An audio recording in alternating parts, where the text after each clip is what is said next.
Kamar yadda muke ɗauke da bidiyon wasu daga cikin masoyan Kamal inda suka fito suke nuna alhininsu tare da nuna rashin jin daɗi, muna buƙatar dan Allah dan Annabi kafin mu kai ga sako muku cikakkun waɗannan bidiyon, idan wannan shine farkon zuwan ku waɗanda ba su dangwala mana subscribing ba, ku daure ku dangwala mana subscribing kamar haka gami da ƙararrawar sanarwa. Domin ku hakan shi ne ke bamu damar sanar da ku da zarar mun ɗora sababbin bidiyon a wannan channel mai albarka mai suna Bangat Hausa TV. Ga dai bidiyon wasu daga cikin masoyan Kamal ɗin ku saurara.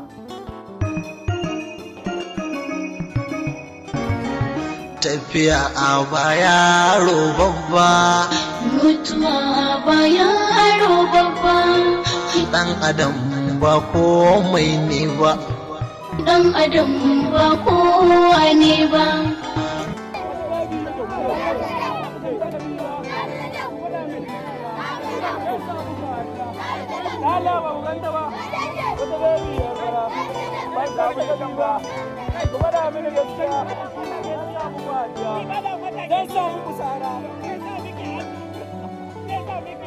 Allah kamar arziki, Allah sa mu gama duniya lafiya, mu gama duniya lafiya aljanna. Allah kamar kyakkyawan karshe. Sayyidina Hashim ɗaya ne daga cikin kakannin Annabi Muhammad sallallahu alaihi wasallam. Hashim ba sunansa bane na asali, Hashim inkiya ne. Fassara Hashim shine wanda ya fara tara mutane ya ciyar da su dan Allah. A takaice idan ka taɓa zuwa Makka ka ci sabil, to sayyidina Hashim ya samu ladanka saboda shi ya fara sawa a fara bada sabil. Tambaya ta farko shine menene asalin sunansa da sunan mahaifinsa? Sai tambaya ta biyu, lokacin da Annabi Muhammad sallallahu alaihi wasallam ya hijira akwai wasu mata da suka jeru suna masa waka kamar haka: nahanu banatun min banin najjari ya habbaza muhammadin min jari, Allah Allahu Allah la ilaha illallah, Allahu Allah la ilaha illallah. Dan wace kabila ne wa'annan matan da suke wa annabi wannan waka? Sai tambaya ta uku, wani annabi ne ya fara rubutu da alƙalami? Wani annabi ne? Duk wanda ya faɗi amsoshin nan yana da kyautar kati, ko kuma ce duk wanda ya riga ba da amsa yana da kyautar kati. Mun gode, Allah ya samu dace. Hakika Allah ya yi gaskiya a cikin alkur'aninsa mai girma inda ya bayyana cewa kullum nafsin za'iqatul mautu, hakika dukkan wata rai sai ta ɗanɗana azabar mutuwa, kamar yadda a yanzu Kamal aboki ya kwanta dama.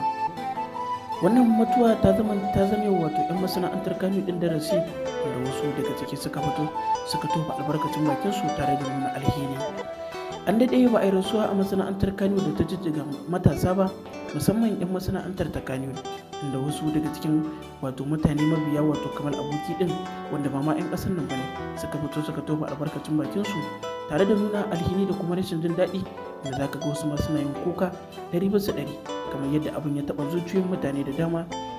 Sai dai kuma Allah subhanahu wa ta'ala da ya karɓe shi ya fi masan shi, domin kuwa dama shi ne ya halicci kowa kuma shi yake kashewa yana rayawa a lokacin da ya so kuma ga wanda ya so, sannan baya shawara ko kuma neman izini ga dukkan kowa, shi kumfai kunne kuma buwai gagar misali a duk lokacin da ya ka'ida ma ko sakan ɗaya ba za ka ƙara a duniya ba.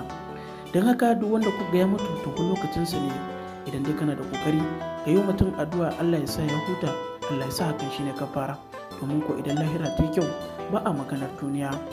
Aljanna Firdausi ta fi karfin duniya da abin da ke ciki ga baki daya, duba da irin yanayin yadda Allah ya tanada kayayyaki na jin daɗi da kuma nishaɗi da kuma ƙayatar da ɗan adam. Wannan dalili yasa Allah ya faɗa a cikin Alƙur'ani, wa laqad karamna bani adam. Babu wata halitta da Allah ya karama kamar ɗan adam. Bayan an turo mu duniya mai bauta, sannan aka yi mana aljanna domin a saka mana da alkhairin irin abubuwa na alkhairin da muka yi. Sai dai kuma yan adam muna da mantuwa tare da yawan saba wa Allah subhanahu wataala, wanda a hakan ne kuma Allah ya bamu dama idan mun saba masa mutuba zai yafe mana. Allah kenan ruwa ya gagar misali.